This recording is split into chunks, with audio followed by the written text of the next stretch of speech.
បាទសួស្តីខ្ញុំវណ្ណថាថ្ងៃនេះគឺខ្ញុំចង់បង្ហាញអំពីរបៀបនៃការរៀនបាទតាមរយៈ online ដែលយើងប្រើប្រាស់ Microsoft Teams ដែលមាន license អញ្ចឹងពីមុនគឺបងប្អូននិស្សិតបាទទាំងអស់គឺបានចូលរៀនរួចមកហើយតាមរយៈ online របស់សាកលវិទ្យាល័យ BBRI ដោយប្រើប្រាស់ Microsoft Teams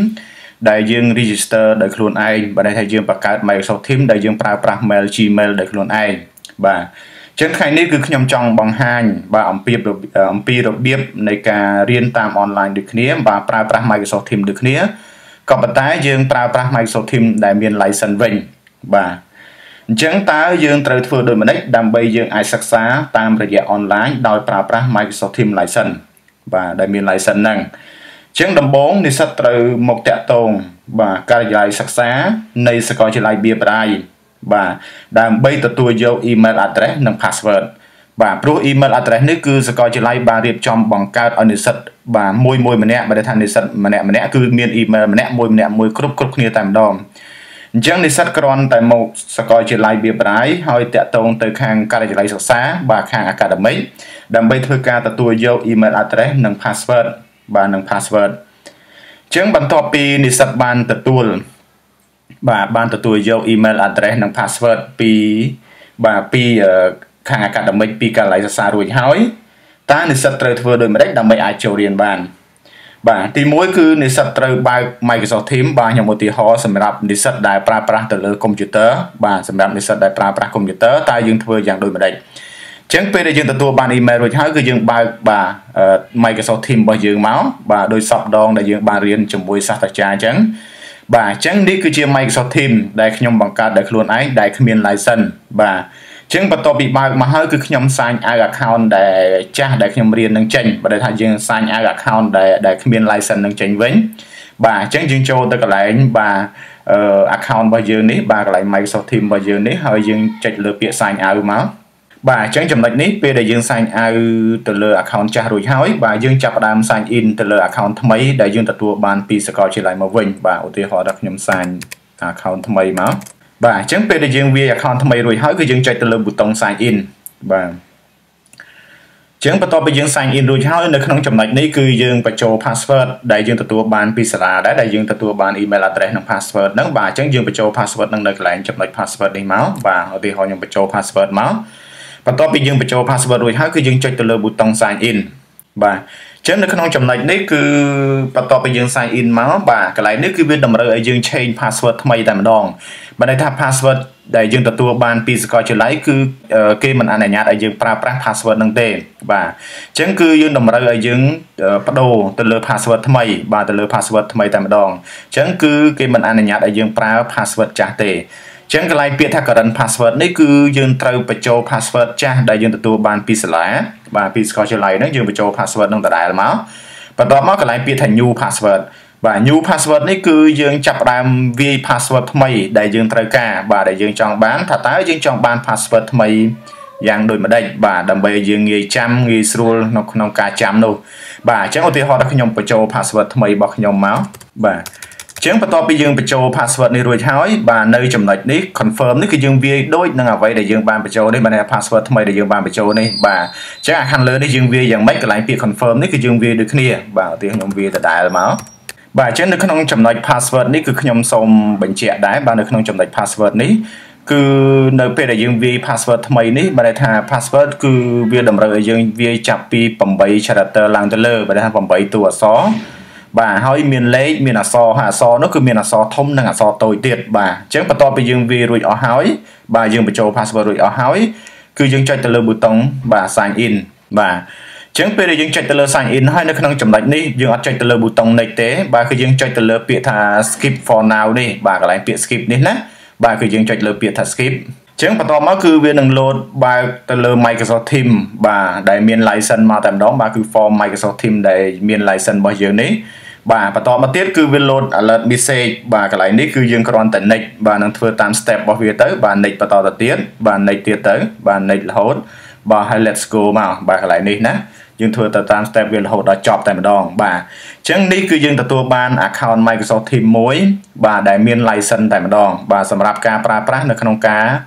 សិក្សានៅសាកលវិទ្យាល័យ BBRI បាទអញ្ចឹងបន្ទាប់ពីយើងបាន log ចូលទៅលើ account បាទ Microsoft Teams ដែលមាន license រួចហើយ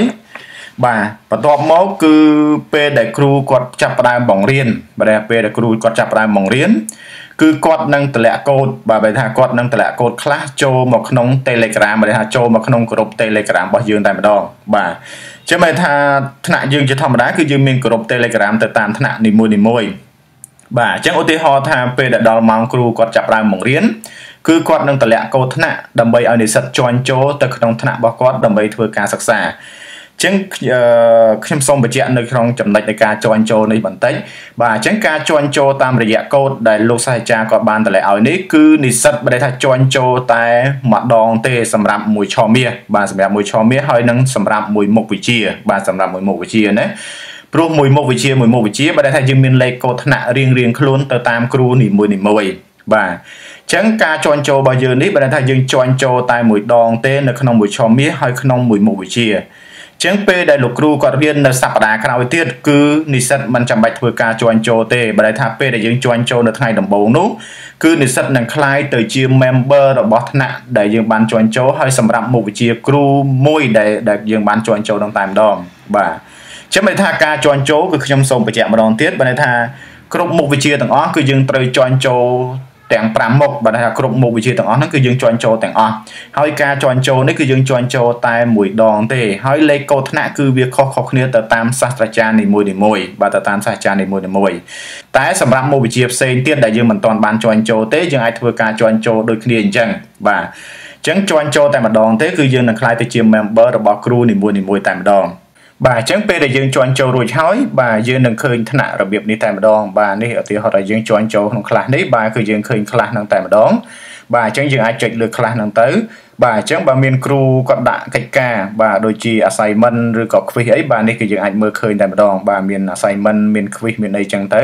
បាទអញ្ចឹងនិស្សិតគាត់អាចចូលទៅធ្វើទៅលើ assignment ទាំងអស់ហ្នឹងឬក៏ quiz ទាំងអស់ហ្នឹងបានបាទអញ្ចឹងដើម្បីយើងចូលទៅធ្វើយើងអត់លំបាកទេយើងអាចចុចទៅលើ button view assignment ហ្នឹងមកបាទហើយយើងចូលទៅយើងចាប់ផ្ដើមមើលទៅលើ topic assignment ដែលគ្រូក៏បានដាក់ឲ្យបាទអញ្ចឹងគាត់ដាក់អំពីអ្វី topic ទៅលើ assignment ហ្នឹងអញ្ចឹងបើយើងអាចចាប់ផ្ដើមធ្វើហើយយើងអាច attach ជា file ឲ្យគាត់វិញបាទនេះយើងអាច attach ធ្វើការ attach ជា file ណាបាទអញ្ចឹងយើងអាចចុចលើហ្នឹងមកបាទយើងអាចធ្វើការ attach បាទអញ្ចឹង file ហ្នឹងយើងអាចbrowse ទៅរកនៅក្នុង OneDrive របស់យើងឬក៏យើងទុកនៅក្នុងកុំព្យូទ័រផ្សេងបាទគឺយើងអាចធ្វើការ attach បាទយើង select ទៅលើ file របស់យើងមកយើងចាប់ផ្ដើម attach ឲ្យគាត់ណាបាទអញ្ចឹងពេលដែលយើង select ទៅលើ file ហើយបាទឧទាហរណ៍ថាខ្ញុំទៅ select ទៅលើ file មួយមកឧទាហរណ៍ file logo នេះបាទអញ្ចឹងពេលដែលយើង select ទៅជា file ហើយបាទយើងអាចចុចទៅលើ button done បាទពេលដែល logo upload ហើយយើងអាចចុចទៅលើ button done មកបាទអញ្ចឹងពេលដែលយើង done រួចហើយបាទហើយយើងចុចទៅលើ button បាទ turn in បាទយើងចុចទៅលើ button turn in ដើម្បីយើង submit ទៅឲ្យគ្រូបាទអញ្ចឹងយើងចុចលើ turn in ទៅជាការស្រេចបាទសម្រាប់ assignment ហ្នឹងគឺយើងបាន submit ឲ្យគ្រូរួចហើយបាទហើយសម្រាប់ពេលដែលម៉ោងបង្រៀនបាទពេលដែលគ្រូគាត់ចាប់ផ្ដើមបង្រៀននៅសប្តាហ៍ក្រោយបន្តទៀតបាទអញ្ចឹង schedule វានឹង load បាទវានឹង load ពាក្យថា join ណាបាទនៅក្នុងនេះបាទឧទាហរណ៍ថាខ្ញុំឧទាហរណ៍មួយមកឧទាហរណ៍ថាគ្រូគាត់ចាប់ផ្ដើមបង្រៀនបាទអញ្ចឹងពេលដែលគ្រូចាប់ផ្ដើមបង្រៀននៅក្នុងកាលវិភាគរបស់យើងបាទនៅក្នុងនេះបាទនៅក្នុង schedule នេះបាទគឺវានឹង load button join នៅលើ team របស់យើងតែម្ដងបាទអញ្ចឹងនិស្សិតក៏អត់លំបាកទេគាត់គ្រាន់តែចុចលើពាក្យថា join នេះទៅបាទគឺនិស្សិតបាទគាត់នឹង join ចូលទៅក្នុងបាទការបង្រៀនរបស់គ្រូនឹងដោយស្វ័យប្រវត្តិតែម្ដងបាទអញ្ចឹងគឺយើងអត់មានការលំបាកបាទដូចមុនទេបាទដូចមុនបើថាយើង join ទៅតាម link របស់គាត់បន្ទាប់មកគ្រូគាត់ត្រូវ admit មួយទៀតបាទឬក៏និស្សិតគ្នាយើងហ្នឹងគាត់ជួយ admit បានយើងអាចចូលបានអញ្ចឹងបើគាត់មិន admit ទេយើងអត់អាចចូលទៅរៀនបានទេតែដល់យើងប្រើ Microsoft Teams ដែលមាន license នេះគឺយើងអត់ចាំបាច់ admit ទេបាទអញ្ចឹងពេលដែលយើងចុចលើពាក្យថា join នេះទៅគឺយើងចូលទៅក្នុងថ្នាក់ហ្នឹងហើយយើងអាចឃើញគ្រូបង្រៀនហ្នឹងដោយស្វ័យប្រវត្តិតែម្ដងបាទហើយមួយទៀតគឺខ្ញុំបញ្ជាក់មួយទៀតបាទសម្រាប់និស្សិតដែលប្រើប្រាស់ទៅលើ account ដែលសាកលវិទ្យាល័យបានចែកជូននេះបាទគឺនិស្សិតនឹងទទួលបាន OneDrive នោះ1តេបាទ1តេកាបៃណាឧទាហរណ៍ថាខ្ញុំទៅបើកនេះមួយមកបាទអញ្ចឹងបើថាយើងទទួលបាន OneDrive 1តេកាបៃបាទនៅក្នុងការប្រើប្រាស់នេះបាទថាយើងអាចដាក់ឯកសារអីផ្សេងទៅលើ online បាទឯកសារសិក្សាឬក៏ជា file មេរៀន file អីផ្សេងហ្នឹងគឺយើងអាចដាក់ បាទទៅលើ online នឹងបានព្រោះមានរហូតដល់ទៅ1 TB បាទហើយយើងក៏អាចប្រើប្រាស់ Microsoft 365បាទ Microsoft Office 365មិនន័យថាដូចជា Word Excel PowerPoint អីផ្សេងៗហ្នឹងបាទ free តែម្ដងមិនន័យថាយើងមាន license តែម្ដងគឺនៅលើ online បើថាការប្រើប្រាស់បានតែនៅលើ online ទេបើន័យថាបើម៉ាស៊ីនរបស់យើងអត់មានអ៊ីនធឺណិតទេគឺយើងមិនអាចប្រើប្រាស់ទៅលើបាទ Microsoft Office ក៏ដូចជា Word Excel ផ្សេងៗបានទេបាទអញ្ចឹងយើងប្រើសម្រាប់តែនៅលើ online ទេបាទគឺយើងប្រើ free បាទយើងប្រើ free ណាអញ្ចឹងយើងអត់មានការ charge ហើយក៏អត់មាន expire ដែរសម្រាប់កម្មវិធីទាំងអស់ហ្នឹងបាទអញ្ចឹងឧទាហរណ៍ថាដើម្បីចូលទៅប្រើប្រាស់កម្មវិធីទាំងអស់ហ្នឹងតើយើងចូលតាមណាបាទអញ្ចឹងខ្ញុំសូមបង្ហាញតិចបាទអញ្ចឹងយើងបើកនេះបាទយើងបើក browser របស់យើងមួយមកបាទយើងប្រើជ្រោមទៅបាទព្រោះការ recommend គឺខ្ញុំចង់ឲ្យ